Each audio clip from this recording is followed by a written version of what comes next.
What's up, everyone? This is Sean Heineman here with Going Live and here to discuss the topic about marriage.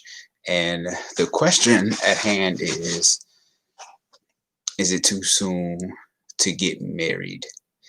It's 6 months too soon to get married. And after doing much research, I realized that um, statistically, from what I've seen online, is that for a man to know if you are marriage material, it takes around 6 to 7 months.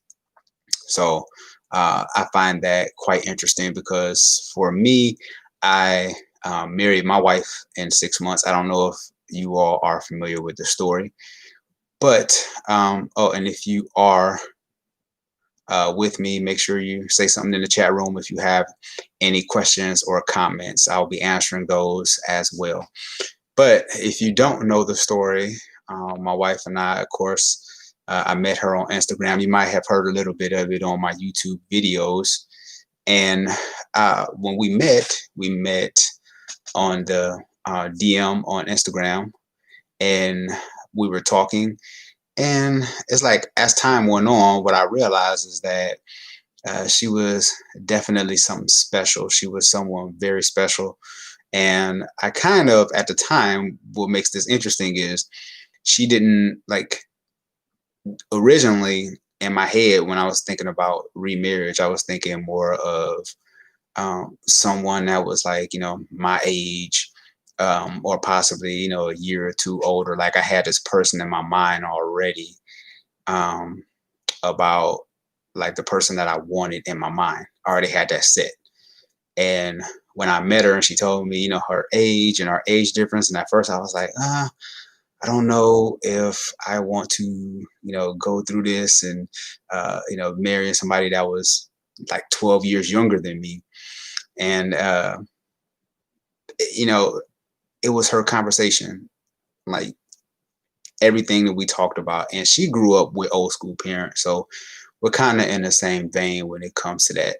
Um, and when we started talking, we have a lot of things similar as far as upbringing.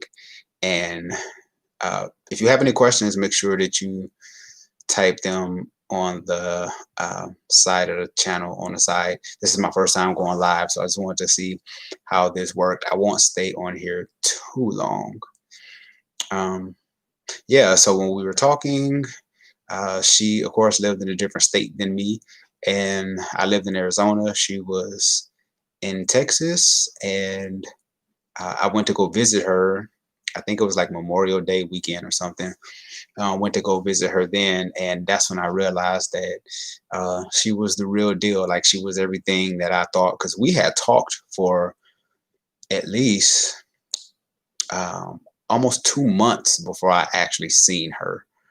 So during this time when we were talking, because I'm like, I'm not just about to fly out and just go see, anybody. I want to make sure that this person is legit. I'm just not gonna fly out and, going all these different states trying to see different women. I wanted to make sure that whoever I saw, that she was special and that this wasn't just some kind of, hookup thing. And she was the exact person who I talk to every day on Skype. And I think that's a blessing when you can actually talk to someone online and then they're the actual person, because I think sometimes you could talk to people online, but then when you meet them in person, they aren't the person who you thought they would be. And then that becomes um, a big discouragement to that other person. It's just like, oh man, I liked her online, or I liked him or whatever. And then it's just like, oh, they really didn't pan out to who I thought they would be. Um, and our conversations, they only got deeper. Like I wanted her to be my girlfriend. I wanted us to go further, and because she was everything I was looking for. She had great conversation. She was beautiful, of course. We shared a lot of the same morals and values. um, we were both believers. That helped a lot. And then we read a lot of books together. I think that was something that really helped us, because I found out so much about her through us reading books together. And that's a tip that I want to share too, is that if you want to know someone, um, I think it's pretty interesting that y'all would maybe pick a book to read together. I find that quite interesting, especially books like Five Love Languages. They're good icebreakers for you to get to understand somebody better, to know if this person is possible marriage material or not.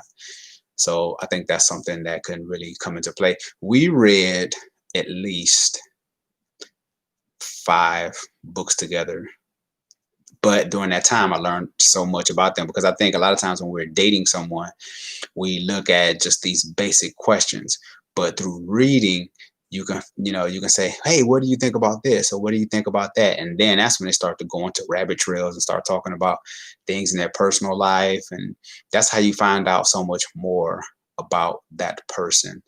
If there are any questions, type them on the side of the comment section during this live chat if you have any questions. But it took us about 6 months, but we I didn't move to Texas until like 8 months into our marriage, or 8 months into our relationship.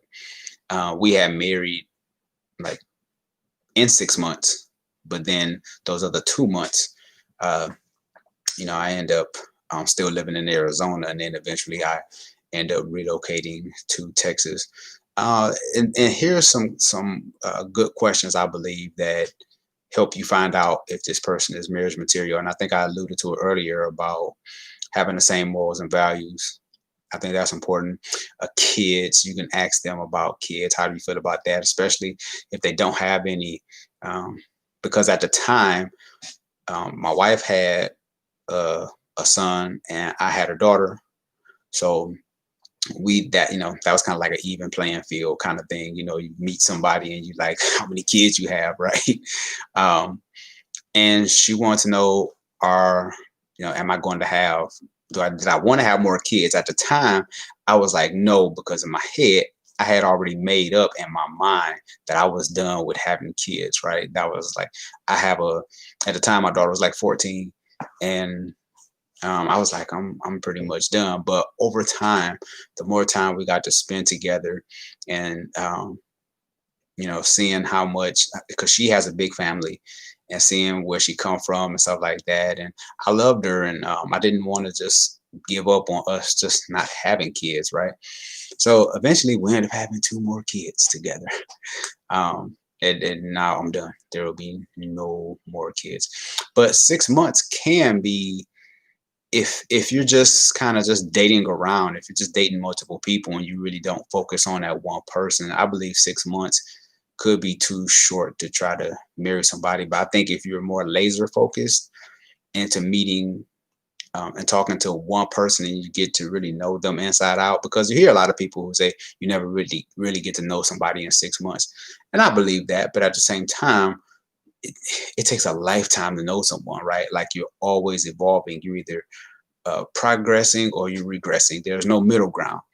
So sometimes you just never really get to know a person. And I believe that through prayer and really knowing what's important to you can help you find out if this person is the potential one. Because uh, I call them the Macy salesperson, like the salesperson where they want to get to know. I mean, where they putting on this mask, they put on this facade, like, I'm perfect, I'm flawless, and I have all my stuff together. That only lasts for so long. That maybe lasts for at least about a month or two, tops. Especially if you're talking to them every day, and if you see them on a regular basis. Now, for my wife and I, it did take. We weren't like physically together, but we spent a lot of time on Skype. We spent a lot of time talking to each other, on hours on top of hours. You know how it is when you get to meet someone, y'all like each other, y'all talking for hours, right? It's just like, oh, I can't get enough of this person, So we spent a lot of time talking. But I do think, one, morals and values. If you both have the same kind of morals and values, that helps a lot. And then this question, I did a video on this about asking certain questions. I haven't loaded yet, but I do have it in my arsenal. It will be released maybe in about another week from now. But you can ask the person Do you have mentors? I think that's important. Do you have mentors, or who mentored you? Or you can ask the question, who do you kind of have admiration for? Who do you respect? Who do you look up to? Because you're going to find out a lot about that person from that answer, right? So you ask them, who do you look up to? If they say, oh, my mom, and you can ask them why, and they can say, well, because my mom, she persevered. Maybe she had 3 kids, and she was committed to our family. So you can kind of start to see where their value systems lay based on the person that they respect and they look up to.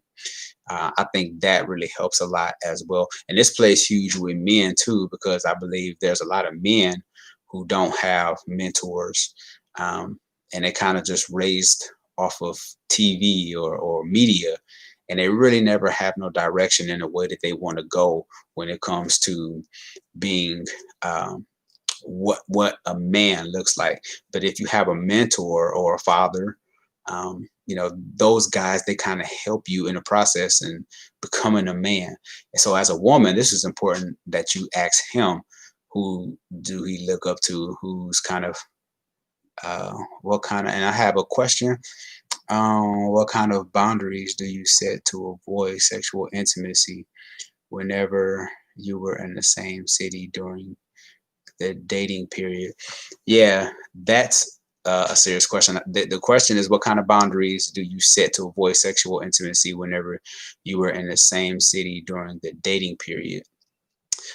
This can be difficult because if you're like dating long distance and you haven't seen that person, and then you see them, it's just like you just get this rush, right? You just like, oh, I just want to give you, all of me. But that comes with a certain amount of discipline. That's even if you have like somebody who's willing to travel with you. If you have a friend who's willing to travel with you, like there are boundaries. You could do that. And then you can also set yourself up to where, we're going to meet somewhere, maybe at a central place. We're not going to like just meet like at my house or, you know, at this hotel. I think that plays huge into setting those boundaries. Not, it could really be tough. Don't get me wrong, because uh, this is the important part, and I'm glad you asked this question. When you set those boundaries, you have to establish those boundaries when in the dating stage. Like you have to know, where are we going with this? Like, I want to abstain from sex before I get married. Like, let that person know up front. And if they aren't okay with that, then you have to make that call. But I think it's up to whoever you date, letting them know that I plan on keeping myself until I'm married. And they should respect that. If they really care for you, they'll respect that boundary. Um, and don't get me wrong, if you have already had sex or something like that, like God forgives, but at the same time, if that's the standard that you want to hold yourself to, you can always start over and say that you're not going to make that same mistake again. It just depends on the person. And again, like I said, their value systems. I think that's where, because it's hard for one person to hold a value and the other person doesn't.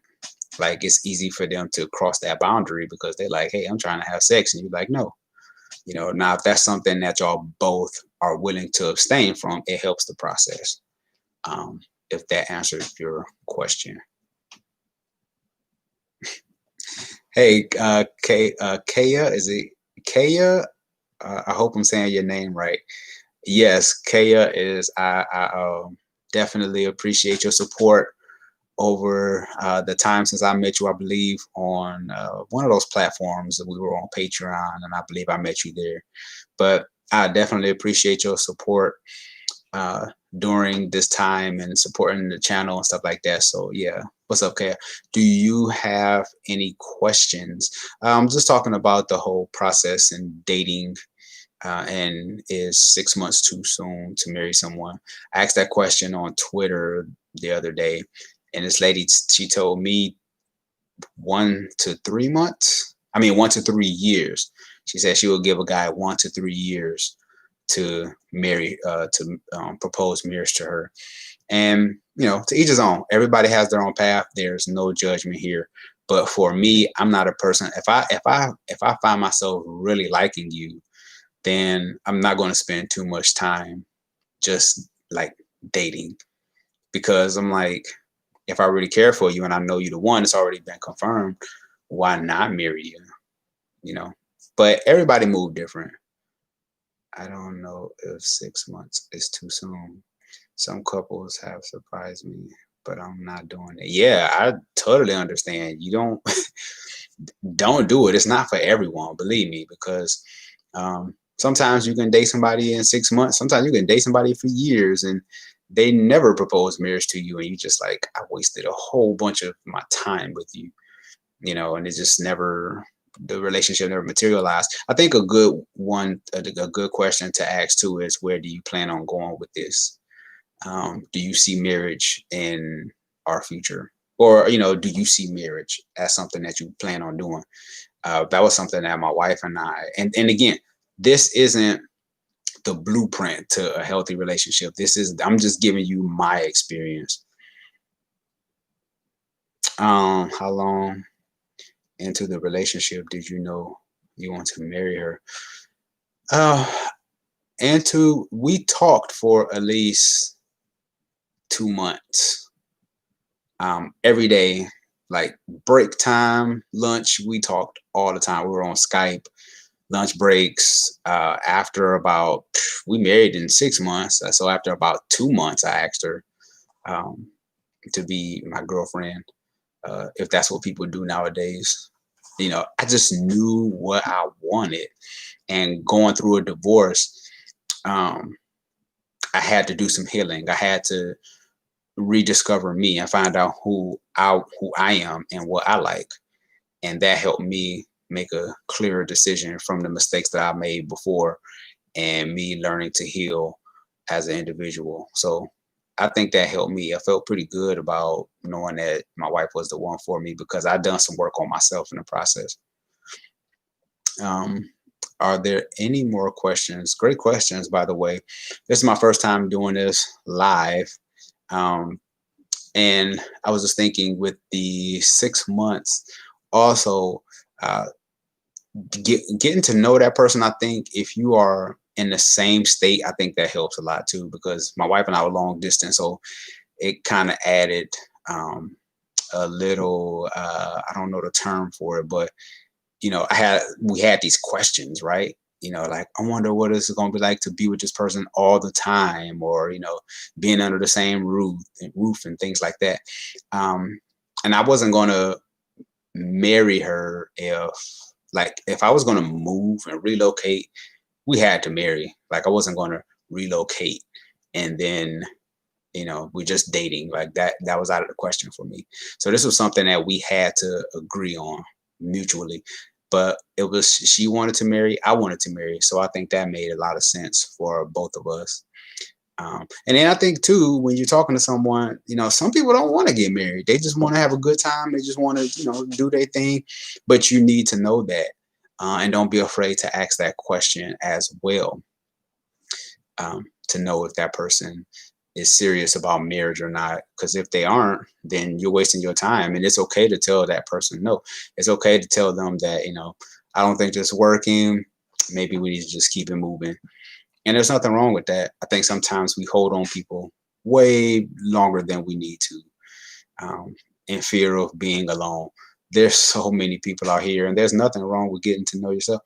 Um, where did I meet? I met her where I met my wife. I met her on Instagram. The funny thing is, we were already connected on Instagram, so I maybe was connected to her for a while, but I would just probably just see her picture on my streamline or whatever, in my stream on Instagram, maybe like a picture or two. Like, it was really nothing like really, really serious. But yeah, I met her on Instagram. She was living in Texas and I was in Arizona. And while finalizing my divorce, I seen her picture and I was just like, oh, I remember seeing her, you know. And I ended up just sliding in the DM. And the rest is history. And here it is. We 3 years married, and we have 2 kids together. We have four all together, and it's been a blessing. We have our ups and downs, just like anything else. My first marriage was actually 14 years. I was married for 14 years before going through my divorce. And it was one of those things where there was no infidelity. Neither one of us cheated on each other. It was one of those things where you grew apart. I never really quite understood when people say we grew apart, but I get it now. Sometimes you just get to different spots in your life, and it it just doesn't work. And I think this is why it's important that you stay in touch with your spouse, because you're always moving and growing. And if you aren't aware that they are growing, you will still try to cater to that old person that you married, in the first year, when that person has totally moved on. There's somebody totally different. Like, you can be married to somebody under the same roof, raising kids, all of the other stuff, but they grow and they change. So sometimes you have to be in tune with that. And if you aren't, that's when I believe the separation starts to happen, because you no longer know this person. You could be sleeping in the same bed with this person and don't even know them, you know. So I think that's why it's important that y'all always stay in touch, because if not, it's easy to grow apart and then eventually go through a divorce, because if the friendship there isn't there, and like the connection, and uh, you can go to therapy. We've been to counseling before. My ex-wife, and like, we just grew apart, and it was one of the best things for me. I believe it's one of the best things for her, because look, I wasn't always perfect. Like, I had flaws. I had stuff I needed to work on. When I first married her, I was 24. And she had a 12-year-old son at the time. So here it is. I'm 24, raising a 12-year-old, raising somebody half my age. My frontal lobe haven't fully developed at 24 yet. So sometimes it can be difficult marrying young. And that was a topic that was asked before too, like, at what age should you marry? For men, I think a man maybe shouldn't marry until 35 or 40, me personally. Because there was a lot of insecurities, a lot of stuff I had to deal with, and that's with therapy. I think most men should marry till 35 or 40 with therapy. There's so much I found out about myself in therapy that I was like, oh, okay, yeah, this is stuff I really need to work on, and I really didn't want to take that into my new marriage either. So I still have my same therapist. I still have my same therapist I've been rocking with over 2 years now, I believe. Um, yeah, so I think it's no cookie cutter answer to how soon you should marry someone. I think once you get that confirmation, and once you realize the same value and moral system, and along with the way you see each other in the future, like what are your future goals together? Um, I told my boyfriend that I don't want to get married until he gets a better career. What do you think about that? I love him, but a lot of women fall in love with a man's dreams. Dreams of True. Now, here's the thing, and that's nothing wrong with that, Kaya. I'm sorry if I'm butchering your name. I'm so sorry if I am. There's nothing wrong with that. Like, um, dreams are great to have. um, Me doing this is just this is my hobby. This is something that I love to do, but it's a hobby. It doesn't pay the bills, right? Like, I have an everyday job. But until you feel like he can have that stability, there's nothing wrong with that. And if he really loves you, he should really want to make sure that he make those things happen, um, before you do get married. So I don't see there's nothing wrong with that. There's nothing wrong with having your boundaries and your standards and sticking to that. And I think he should respect that as well, because some people, they just kind of live in this dream world. Like, love alone just don't pay the bills. Like, you got to put in some work. Now, if you have dreams, you just have to work that job until some things manifest. and then you can eventually jump into your dream, but it can be hard to manage sometimes trying to work your job and to do your dream uh, on the side, your little side hustle. But yeah, dreams don't pay the bills. That's right, because that phone bill, that electric bill, that mortgage, all that stuff is coming at the beginning of every month. So as long as y'all have a plan, I think things can work out if y'all both put your heads together, come up with something that's agreeable between the both of you, and make it happen. Because even for my wife and I, like, we have little kids. We have a 6-year-old, we have a 2-year-old, and a 10-month-old. Like, we have young, like, babies. So during the time when they're in daycare, and when I'm not in school, and while she's working, I can work on my dream. I can work on doing the things I love to do when it comes to counseling and stuff like that. Like, uh, I put that time in for myself, and I love creating content. I've been in this kind of relationship realm for years. I put in my 10,000 hours, and just trying to finish school in the process. So during this time, I still like to create content to give to people through my experience and through research. I just don't talk out the side of my neck. I like to do my research as well before I end up bringing anything to the YouTube subscribers, the Braveheart community. When do I sleep? I work nights, so I just sleep during the day. Um, I sleep for about 6, 7 hours. It depends. But I know that there's a sacrifice, and I know that I have a dream, and there will be a payoff in the end. It's just really about being consistent and, again, about having that communication with your spouse. That's important. Got to have the communication. If you don't have the communication, then there's going to be some serious issues. And that's why it's important that you have someone who will help support your dreams and vice versa, and support their dreams as well. If y'all look out for each other, like, the sky's the limit. I've seen people's dreams come true. So it's just really about having the communication. Um, I learned more about that in therapy today, or this morning, I should say. But I had a chance to do a live today. And I said, well, let me jump on and let's see who will be in the chat room today while I'm doing this.